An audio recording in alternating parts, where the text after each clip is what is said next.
여러분, 우리가 부활절을 맞이하였는데요. 오늘 읽은 본문은 사실 예수님 부활하시기 바로 전날 이야기를 담고 있습니다. 예수님이 금요일 날 저녁에, 금요일 날 오후에 돌아가시고요. 금요일 날 저녁에 장사를 지낸 바 되어졌고, 토요일을 지낸 후에 주일날, 오늘 우리가 주일이라고 부르는 일요일 날 아침에 부활을 하시게 됩니다. 근데 오늘 읽은 본문 말씀은 바로 예수님이 돌아가신 후, 그리고 안식일, 토요일 그 사이에 있었던 그 날 중에 있었던 이야기가 됩니다. 여러분, 오늘 본문 말씀 3절을 읽으셨는데요. 이 3절의 말씀을 보면 여인들의 모습이 보입니다. 여기는 전체적으로 여인들에 대한 이야기를 하고 있습니다. 그래서 보이는 여인들의 모습이 있는데, 사실 이 여인들의 보이는 모습이 우리한테 보여지는 명백한 하나님의 말씀이지만, 그러나 이 여인들을 둘러싸고 있고 감싸고 있고 보이지 아니하시는 하나님의 모습이 이 본문 말씀에 또한 담겨져 있습니다. 그래서 우리는 보이는 여인들의 모습을 통해서 보이지 않는 하나님의 모습까지 오늘 우리에게 주시는 하나님의 말씀을 함께 깨달을 수 있기를 원합니다. 여러분, 이 본문은 굉장히 짧습니다. 3절 말씀밖에 안 되는 짧은 말씀입니다. 하지만 이 짧은 말씀 안에 사실 굉장히 굉장히 묵직한 복음의 메시지가 여기에 담겨 있습니다. 십자가와 부활 사이에 끼어 있는 이날, 사실 이날이 사실 제일 힘든 날이죠. 금요일도 힘들었겠지만 사실 금요일보다 더 힘든 날이 바로 토요일, 안식일이었을 겁니다. 예수님은 이미 십자가에 못 박혀 죽으신 상태이시고요. 숨을 거두셨고요. 아직 부활의 아침은 열리지 않았죠. 예수님 부활하셨다는 소식이 들렸던 주일날 아침은 다들 정신이 없었을 겁니다.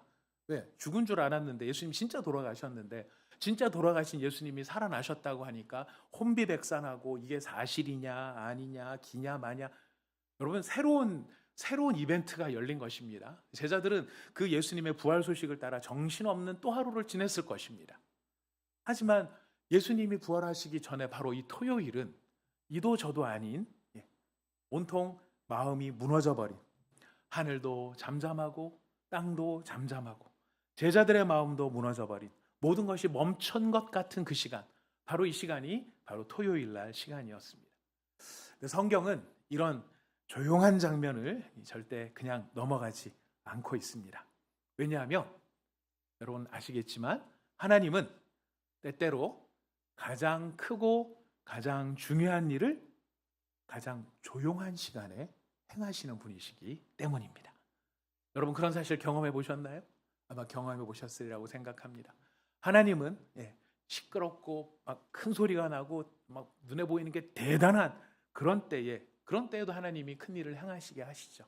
하지만 하나님은요, 가장 큰 일을 가장 조용한 시간에 하시는 분이시기도 합니다.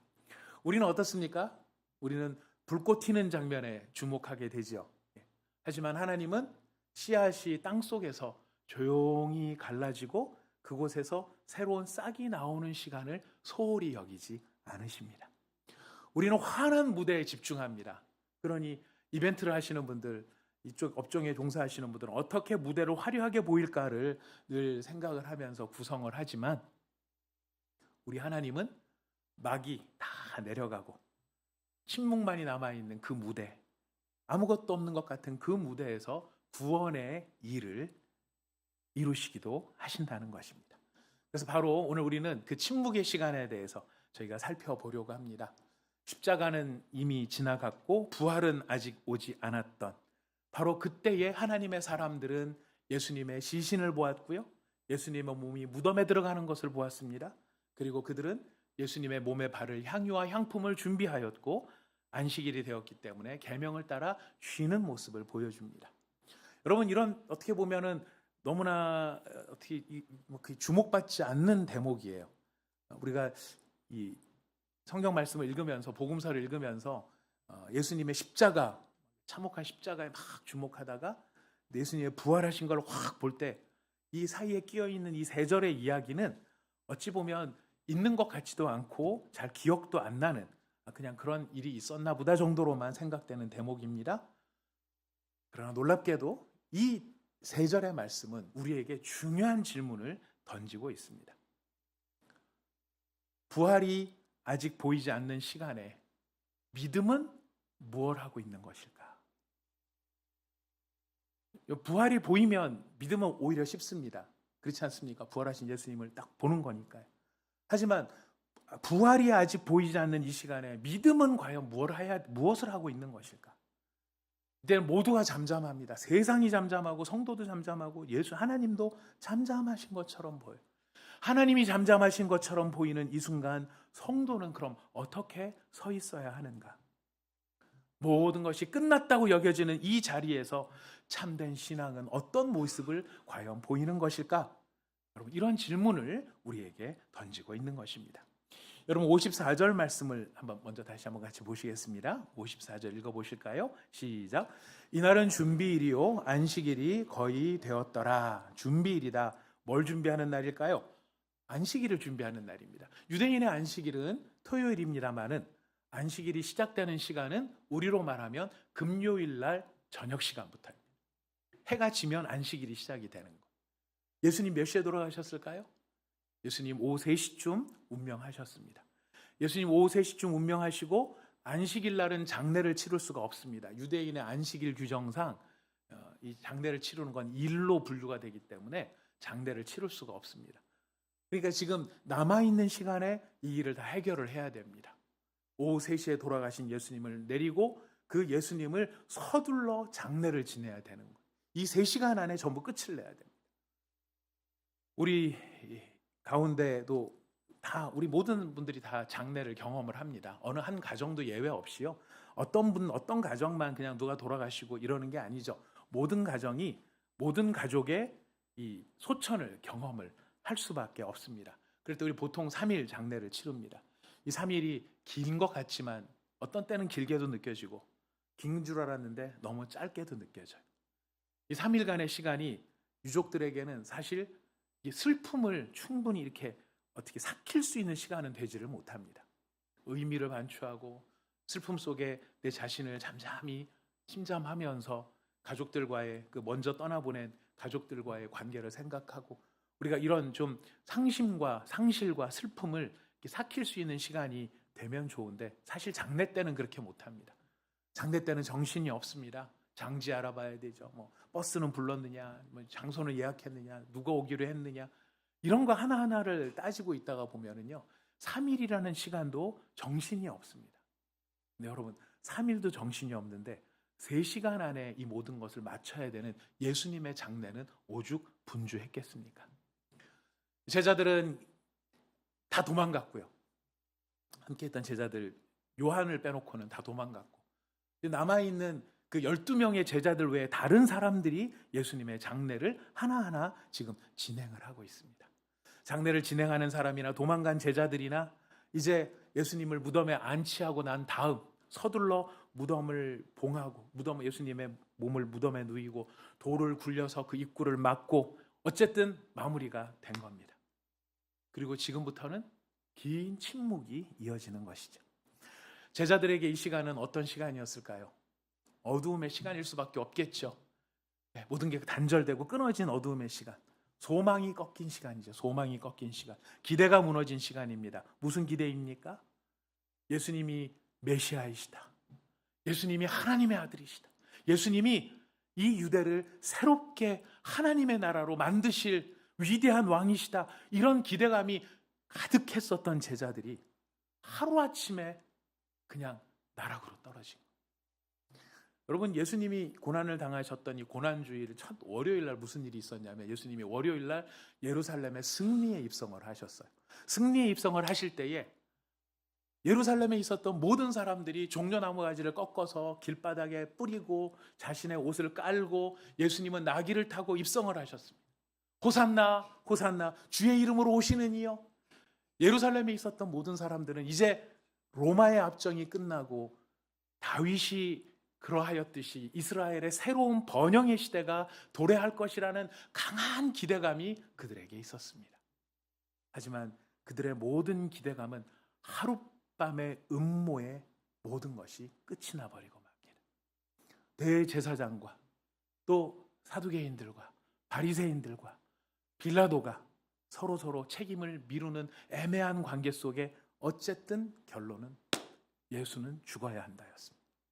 하룻밤에 구테타처럼 예수님은 환호하던 모든 대중들은, 호산나 호산나 외치던 대중들은 하루아침에 저를 십자가에 못 박으소서, 저를 십자가에 못 박으소서, 저를 죽이소서 외치는 군중들로 변화되어 버린 것입니다. 여러분, 변해도 세상이 이렇게 변할 수 있네요. 이 상황 앞에 예수님은 실패자, 십자가 앞에서 예수님은 망한 자, 무덤 앞에서 예수님은 끝난 자가 되어버린 것입니다. 여러분, 예수님이 이렇게 죽고 나신 다음에 제일 당황스러운 건 예수님을 따르던 사람들이었겠죠. 예수님을 따르던 사람들의 입장에서 한번 생각해 보십시오. 여러분, 제자들은 지금 어디로 다 도망갔는지도 모르겠어요. 다 어느 골방에 숨었든지 어디에 숨었든지 다 두려움 속에 떨고 있는 이 사람들이 두려움에만 떨고 있었을까요? 질문들이 생겨났을 겁니다. 두려움 속에서도 질문이 생각이 납니다. 무슨 질문이 생각이 났을까요? 주님이 분명히 능력이 있으셨는데, 근데 봤는데 병자를 고치는 것도 봤고 소경이 눈은 뜨는 것도 봤고, 나병 환자가 그 피부에 짓물렀던 나병 환자가 모든 피부가 순식간에 깨끗해지는 걸 내가 봤는데, 나사로도 살리는 걸 봤는데, 나인성의 과부의 아들도 살리는 걸 봤는데 왜 정작 자기 자신은 지금 십자가에서 내려오지 않는 걸까? 어떻게 그렇게 죽어버릴 수 있었던 걸까? 여러분, 이런 질문은 또 없었겠습니까? 아니, 하나님은 분명히 그리스도는 하나님의 아들이라고 우리가 그렇게 받고 믿었는데, 하나님이 그 아버지시라면 아버지가 어떻게 아들이 저렇게 죽는 걸 내버려 둘 수 있지? 예수님, 하나님은 도대체 뭐 하시는 거지?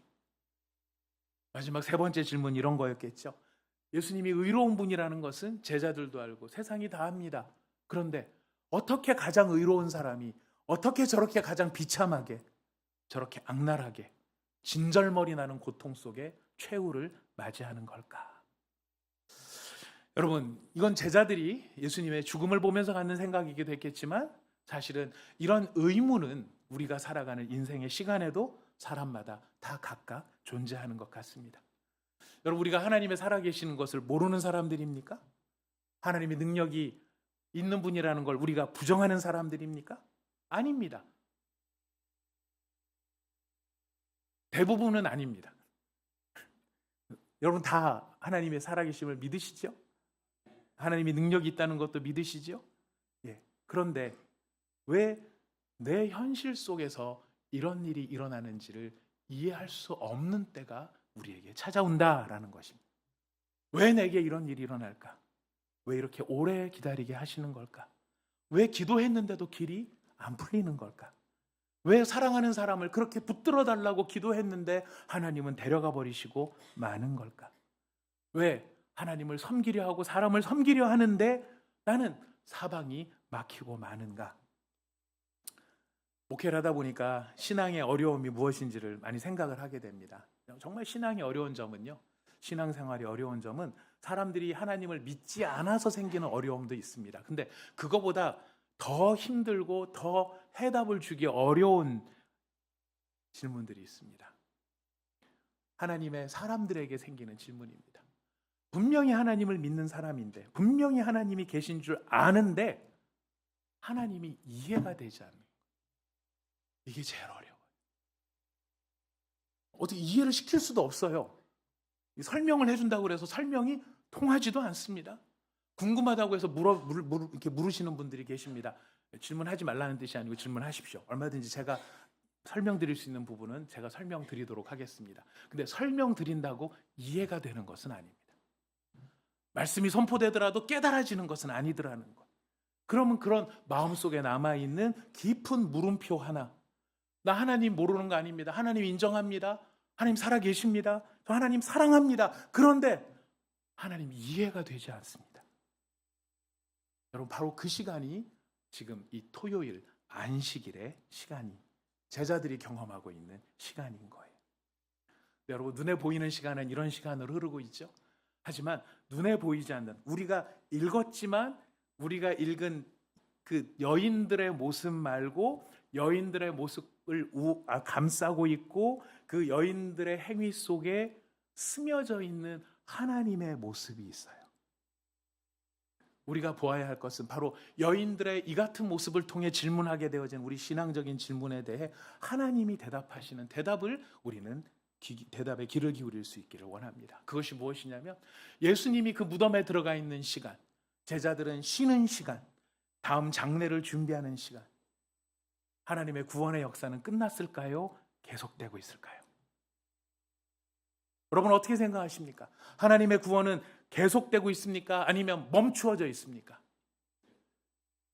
확실히 대답하십시오. 예수님이 무덤에 들어가서 안장되어 있는 그 순간 하나님의 구원의 역사는 멈추었습니까? 계속되고 있습니까?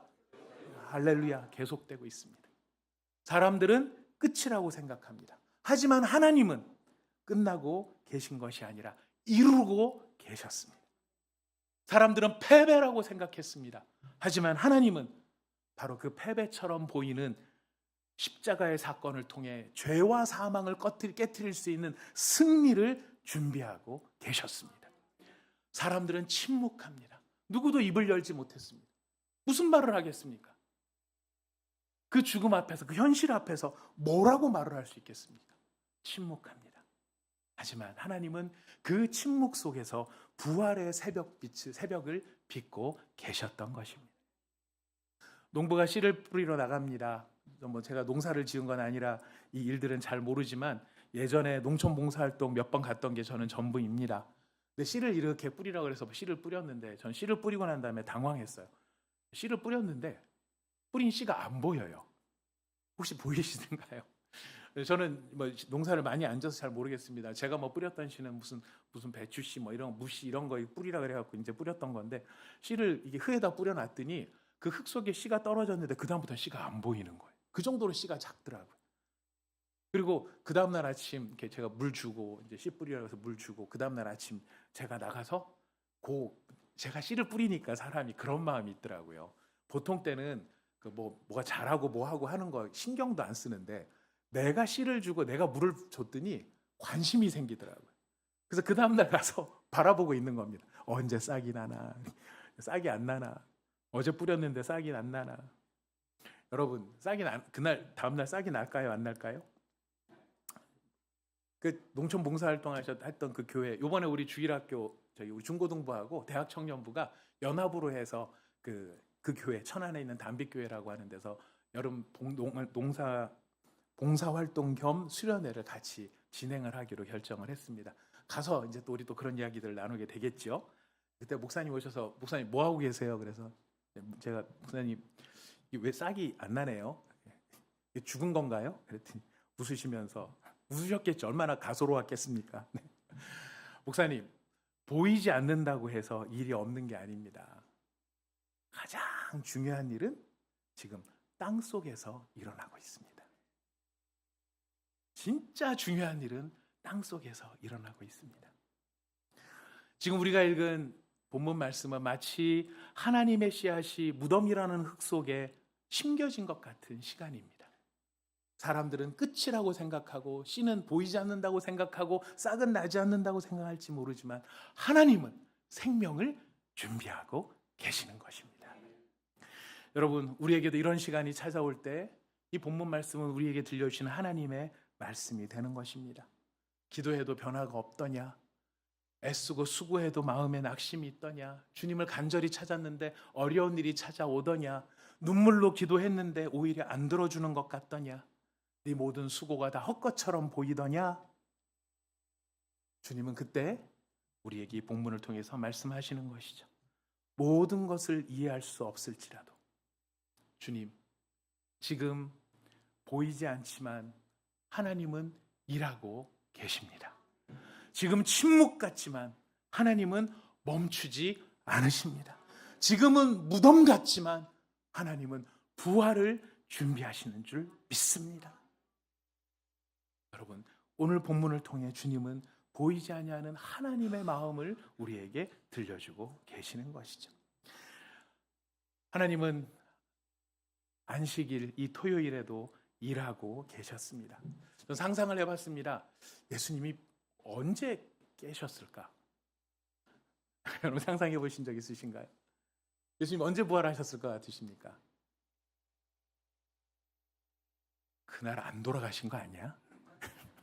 기절했다가 혹시 이렇게 막 조금 진정이 되니까 그때 막 추스리고 일어나신 거 아니야? 네. 추스리고 일어나셨어도 그 다음 생각을 해보면요, 거기에 불도 없고요, 뭐 알코올도 없고요, 뭐 이게 닦아낼 수 있는 것도 없고요. 그 다음에 뭔가를 이렇게 상처를 치료하거나 회복이 될 수 있는 요소가 하나도 없지 않습니까? 꽁꽁꽁 다 싸놨어요. 다 꽁꽁꽁 싸놨어요. 못 움직이게 싸놓은 거예요. 염을 해놓은 겁니다. 심지어 자기 혼자 못 하니까 나사로 같은 경우에 주님 뭐라고 말씀하셨어요? 풀어놓아 다니게 하라 그러셨잖아요. 네, 어떤 우리 교회 집사님 한 분이 저한테 목사님 성경 잘 아시죠? 네, 질문이 있는데요. 하나님이 왜 나사로 풀어놓아 다니게 하라고 하셨을까요? 묶였으니까요. 그렇게 했더니 아니요, 나사잖아요. 그러니까 풀어놓아 다니게 하라고 얘기하셨다고. 나중에 집에 가서 웃으시기를 바라겠습니다. 지금 생각 안 나시는 분들은 그때 가서 웃으시기를 바라겠습니다. 네, 나사니까 나사로 풀어놓아 다니게 하라. 네. 저와 똑같은 분들이 여기 계시는 거 저 굉장히 당황했습니다. 이걸 어떻게 반응을 해야 될지, 웃어야 될지 말아야 될지. 꽁꽁 묶여 있어요. 예수님이 그렇게 꽁꽁 묶여 있으신 거예요. 근데 뭐를 거기 기절했다고 정신을 차리고 할 수 있겠습니까? 예수님 토요일 날 살아나셨을까요?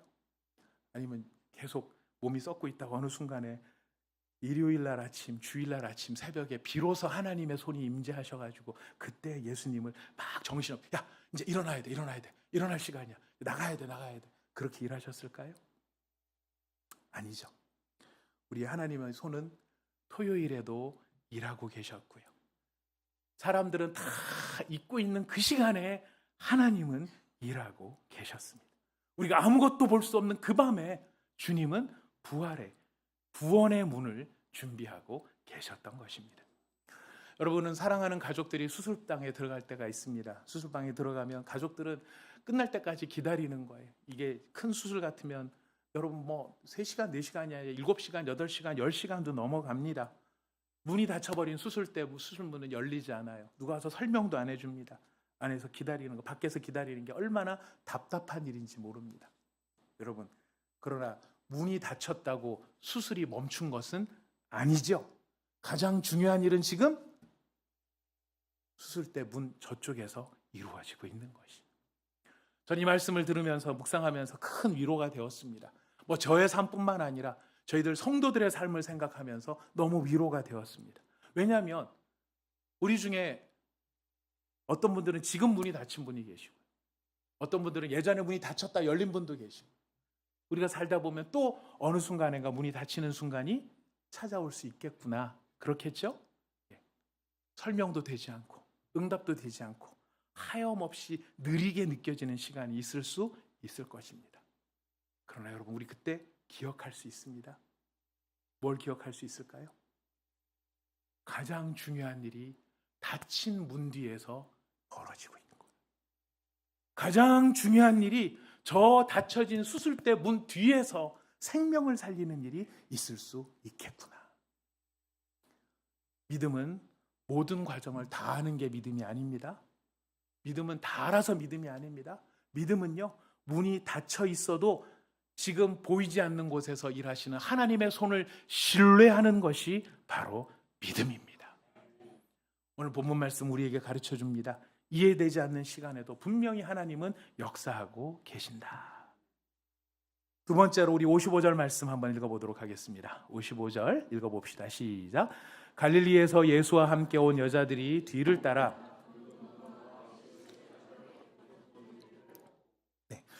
갈릴리에서 예수와 함께 온 여자들이 뒤를 따라갔다. 그리고 그 무덤과 그의 시체를 어디에 두었는지 보았다. 여러분 여기 참 귀중한 표현 하나가 등장을 합니다. 너무나 소중한 표현입니다. 뒤를 따랐다라는 것이. 이 여자들은 갈릴리에서부터 예수님을 따라왔던 사람들입니다. 예수님의 사역 초창기부터 예수님과 함께했던 사람들입니다. 그들은 주님이 말씀하실 때도 함께했고 길을 걸을 때도 함께했고 십자가의 비극 앞에서도 멈추지 않았고요. 그들은 이제 무덤까지 따라온 것입니다. 따라왔다라는 이 말이 가슴을 울립니다. 따라왔다는 말 속에는 깊은 사랑이 담겨져 있습니다. 여러분, 이 여자분들은 예수님의 영광스러운 순간에만 따라간 것이 아니었기 때문입니다. 오병이어의 기적의 현장에도 함께했고, 환호하는 대중들의 군중들의 사이에서도 함께했고, 나사로가 살아나는 그 자리에서도 함께했었습니다. 하지만 거기에만 있었던 게 아닙니다. 십자가 이후 이제는 아무것도 기대할 수 없는 썩어 들어가는 시체 앞에까지 그들은 따라간 것입니다. 이게 왜 놀라울까요? 예수님에게서 더 이상 무엇을 얻을 수 있는 게 없거든요. 그가 살아난다는 것도 기대할 수 없습니다. 다 끝난 자리입니다. 그런데 그 끝난 자리, 그 자리에서도 그들은 떠나지 않는 것이죠. 많은 사람들은 주님을 따르되 주님을 통해서 뭔가를 얻고 싶어 하는 것이 있습니다. 내 삶이 나아지기를 바라는 거죠. 이건 꼭 무슨 재물이나 뭐 성공이나 명예만이 아닙니다. 내 마음이 좀 고쳐지기도 바라고, 내 관계가 또 좀 좋아지기도 바라고, 뭔가 응답이 되기를 바랍니다. 문제가 해결되기를 바랍니다. 나쁜 것일까요? 아닙니다. 필요한 것입니다. 우리는 연약하고 부족하니까 주님이 우리 도와주셔야만 됩니다. 여러분, 이런 기도 하지 말라는 분 혹시 만나시면은 아닙니다. 그건 아닙니다. 제가 성경을 아무리 들여다봐도 하나님이 다 이런 기도들을 우리 아버지시기 때문에 자녀들에게서 기쁘게 받으시는 것이죠. 이건 분명히 우리 할 수 있는 기도입니다.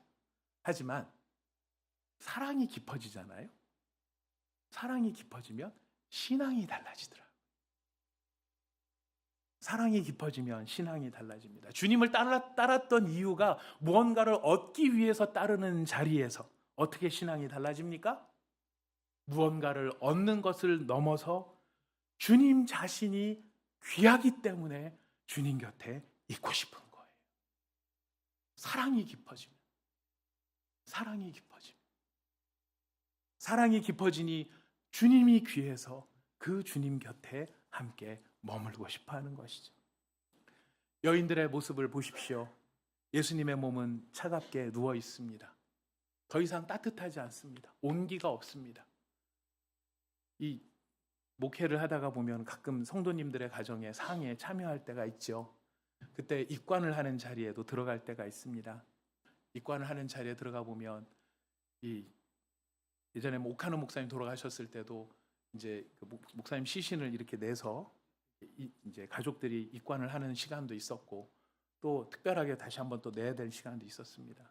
근데 그 목사님의 시신에 손을 이렇게 얼굴에 손을 대거나 시신에 손을 댈 수 있는 기회가 있을 때 만져보면 그렇게 존경하고 사랑하는 목사님인데 만질 때는 섬찟해요. 왜냐하면 뭔가 차갑거든요. 뭔가 표현할 수 없는 냉기가 훅 하고 올라오는 게 있습니다. 예수님의 몸은 차갑게 누워있고 세상은 끝난 상황. 그런데 그들은 그 곁을 떠나지 않는 것이죠. 왜일까요? 사랑이 그들을 무덤까지 데려간 것입니다. 어제도 말씀드렸습니다. 사랑이 어려워요. 사랑이 제일 어려워요. 사랑이 어려운 이유는 사랑은 우리를 깨트리기 때문입니다. 우리의 단단한 자아의 껍질을 사랑이 깨트리는 거죠. 사랑은 그래서 어렵습니다. 진짜 사랑은요, 살아계셔서 내게 무언가를 해줄 때만 머무르는 것이 아니죠. 진짜 사랑은 기대가 사라진 자리에서도 떠나지 않는 것입니다. 기적이 멈춘 자리, 응답이 늦어지는 자리, 영광이 가려진 바로 그 자리에서도 주님, 그래도 나는 주님 곁에 있겠습니다. 여러분, 이것이 이 여인들의 고백이었던 것이죠. 우리들의 오늘날의 신앙의 위기는 바로 이런 사랑의 혼선입니다. 은혜를 느끼면 예배하고, 뭔가 냉랭하고 은혜가 안 되면 그냥 식어버리고, 응답이 보이면 막 헌신하려고 하는데 뭔가 조금이라도 마음이 상하면 안 해. 안 할래. 나 여기 안 할래. 아무것도 안 할래. 이런 모습이 우리 가운데 있을 수 있죠. 상황이 좋으면 찬양하지만 어두워지면 바로 원망하는 이 위기. 여러분, 이 여인들의 모습을 가만히 보면은요, 이 여인들이 예수님이 부활할 거를 확신했기 때문에 지금 거기 가서 기뻐하고 있는 그런 사람들이 아니라는 걸 우리는 알 수 있습니다. 예수님의 죽음은 현실이에요. 부정할 수 없어요. 그분이 돌아가신 게 너무 명백해요. 하지만 그들은, 예수님, 그 여인들은 그렇게 명백한 현실 앞에서도 자신들이 할 수 있는 마지막 사랑의 마음을 예수님께 드리고 싶었던 것입니다. 향품도 향유도 부활을 축하하기 위해서 준비한 게 아니라 죽음을 기리기 위해서 지금 여인들은 가고 있는 것이죠. 여러 가지 참 복잡한 마음이 듭니다. 여인들의 이런 모습을 보다 보면은요, 아, 그렇구나. 이해하지 못해도 사랑할 수 있는 거구나. 이해하지 못해도 사랑할 수 있는 거고, 사랑하면 끝까지 있을 수 있는 거구나. 이런 생각이 드는 반면에 또 하나는, 이들의 사랑에 무슨 소망이 있을까? 이들이 하고 있는 사랑은 열렬한 사랑, 따뜻한 사랑이 아니라 죽음의 차가움을 직면해야 되는 사랑이고, 더 이상 소망을 가질 수 없는 사랑인데 이 사랑이 무슨 의미가 있을까? 이런 생각이 들기도 합니다. 이게 인간의 한계의 실존인 것 같아요. 사랑하기를 원하나 그 사랑이 소망을 줄 수 없는, 그러나 참으로 고귀한, 그렇죠? 제자들하고 비교해보면 여인들의 사랑은 진짜 고귀해요. 그래서 저도 마음에 막 바람이 생기는 거예요. 주님이 제 기대대로 되지 않고 더 이상 기대할 수 없는 순간이 설령 찾아온다 할지라도 주님 곁에 머무르고 싶은 그 사랑이 저에게 있기를 원합니다. 이런 바람이 생기기도 해요. 하지만 그런 바람이 있다고 해서 내가 무슨 소망을 또 꿈꾸게 될 것인가, 이런 생각을 해보면 인간은 참 약하구나. 근데 오늘 본문 말씀 우리에게 이 인간의 한계를 넘어서는 하나님의 음성을 들려줍니다. 어떤 것입니까? 하나님을 믿는다는 것은요, 현실을 부정하는 게 아니에요. 문제를 축소하는 것도 아니에요. 아픈 거는 아픈 거예요. 슬픈 거는 슬픈 거예요. 상실은 상실입니다. 죽음은 죽음이고 직면할 수밖에 없는 거죠. 하지만 믿음은 거기서 끝나지 않는 게 믿음이에요. 현실을 부정하는 게 아니고, 현실을 외면하는 게 아니라 현실을 직면하지만 그 현실로 끝나지 않는 것이 믿음입니다. 이 현실이 분명히 현실이지만 하나님의 마지막 말씀은 아닙니다. 이게 믿음이에요. 내가 직면하는 것이 차가운 무덤이라 할지라도, 왜냐하면 여자들은 무덤을 보았으니까요. 여자들은 무덤을 보았으니까, 무덤 앞에 서 있으니까. 하지만 여자들은 차가운 무덤 앞에 서서 이것이 현실입니다. 그러나 여러분, 우리 하나님은 본문을 통해 뭐라고 말씀하십니까? 하나님은 그 무덤을 부활의 문으로 사용하시는 것입니다. 사람이 볼 때 무덤은 종착지이지만 하나님이 보셨을 때 무덤은 전환점이에요. 다른 거예요. 달라지는 거예요. 모든 것이 끝났다 할지라도 하나님은 끝나지 않은 것. 여러분, 이것이 살아계신 주님의 능력인 것입니다. 여러분, 싸움할 때 제일 얄미운 사람이 누군지 아시죠? 우리가 싸울 때 뭐 이렇게 멱살 잡고 뭐 몽둥이 들고 싸우는 게 아니라 주로 말로 싸울 때가 많잖아요. 부부 싸움을 할 때도 그렇고, 아이들하고 훈계할 때도 그렇고, 훈계로 시작했는데 싸움이 될 때가 많더라고요. 말로 제가 못 이깁니다. 네. 여자들은 이길 수가 없어요. 아내도 못 이기고 딸들도 못 이겨요.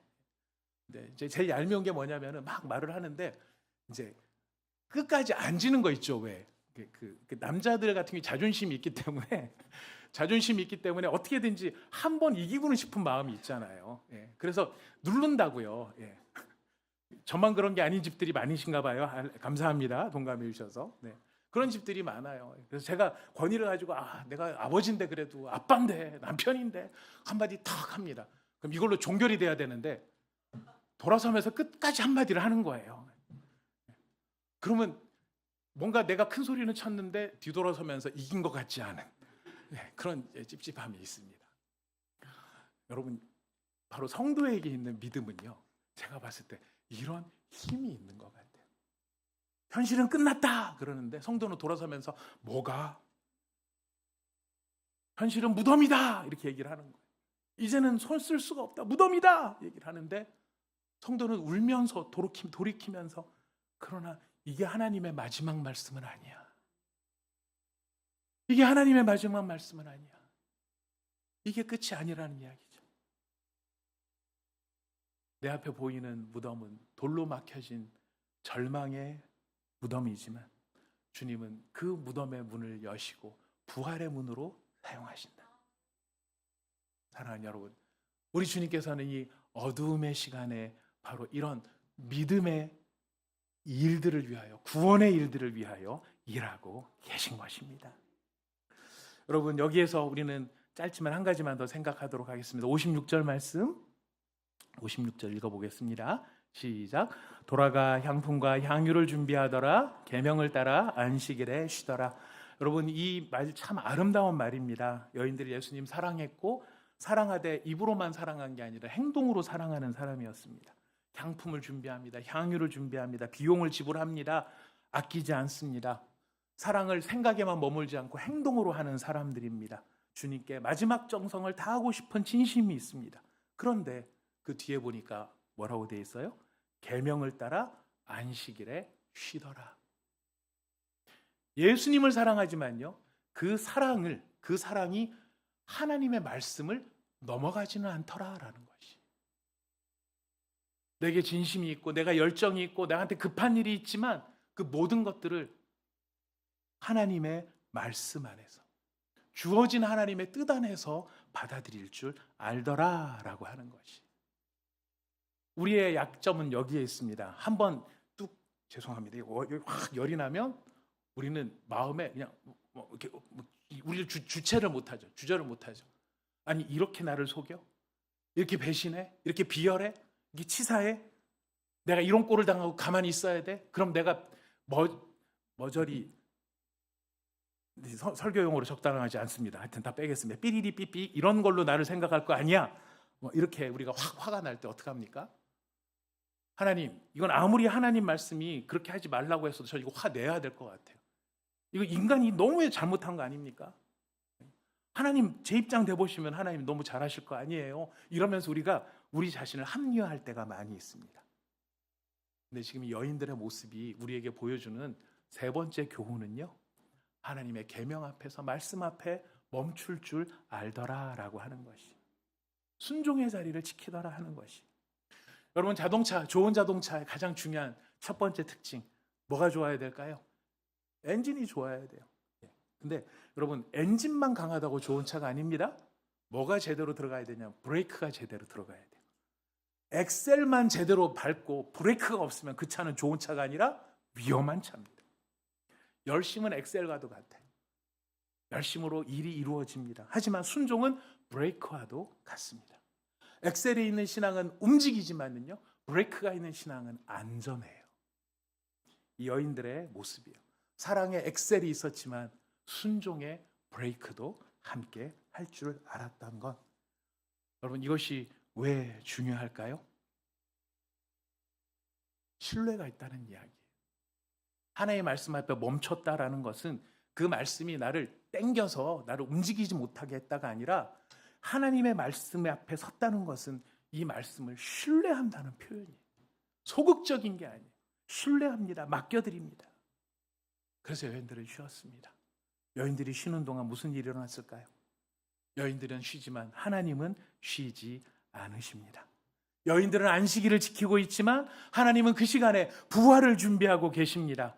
하나님을 사랑한다는 것은 내 감정을 끌어올리는 것이 아니고, 하나님을 사랑한다는 것은 하나님의 말씀을 크게 여기는 것입니다. 사랑하는 여러분, 이 여인들이 경험했던 이 일은 사실 부활 사건에 있어서 굉장히 중요한 역할을 합니다. 왜냐하면 여인들의 모든 모습은 예수님이 진짜 죽었다는 것을 의미하는 것이거든요. 본 것, 그들이 만지는 것, 느끼는 이 모든 것들을 통해 예수님이 진짜 죽었구나, 이걸 알려주는 거예요. 근데 이게 왜 중요하냐면, 진짜 죽었구나, 이게 사실인 것처럼 그 다음 날 예수님이 진짜 살아나셨구나. 어설프게 죽은 척한 것도 아니고, 안 죽었으면 하는 희망사항도 아니고, 진짜 죽었는데, 그래서 다 포기됐는데, 끝났는데, 사랑도 하지만 절망적인 사랑인데, 여러분이 모든 걸 뒤집어 엎는 놀라운 실제적인 일은 무엇입니까? 예수님이 살아나셨다라는 거예요. 여러분, 오늘 이 아침에 우리가 이 말씀들을 다시 한번 이제 마음에 정리해 보시기를 바랍니다. 아직 주일 아침이 오지 않았어요. 이 본문에 보면. 그러나 하나님의 일이 끝난 것은 아닙니다. 다 이해할 수는 없지만 무엇은 할 수 있습니까? 사랑은 할 수 있다는 거예요. 이해하고 사랑한 게 아니고 사랑하기 때문에 그 곁을 지켰습니다. 신앙은 현실을 외면하는 것일까요? 아니요. 현실을 직면하는 것입니다. 하지만 하나님의 말씀을 기다리며 현실을 직면하는 것입니다. 무덤을 보되 무덤이 끝이 아니라는 사실, 이것이 믿음인 것입니다. 사랑하는 여러분, 이 본문 말씀 너무너무 조용한 말씀이죠. 피 흘리신 예수님의 몸은 무덤에 누워 있고 사랑하던 이들은 향품을 준비하고 안식일에 쉽니다. 본문 말씀을 보면 이 다음에 안식일 기간 동안에는 말도 없어요. 움직임도 없어요. 설명도 없어요. 모든 게 고요해요. 근데 그 소리 들리십니까? 본문에서 그 소리가 들리십니까? 복음의 심장이 뛰는 소리가 들리십니까? 사람들의 입은 닫혔고 사람들의 행동은 멈추었지만 하나님은 멈추지 않으셨습니다. 제자들은 끝이라고 느꼈지만 하나님은 시작을 준비하고 계셨습니다. 여인들은 장례를 준비했지만 하나님은 부활을 준비하고 계셨습니다. 우리의 믿음입니다. 우리의 소망입니다.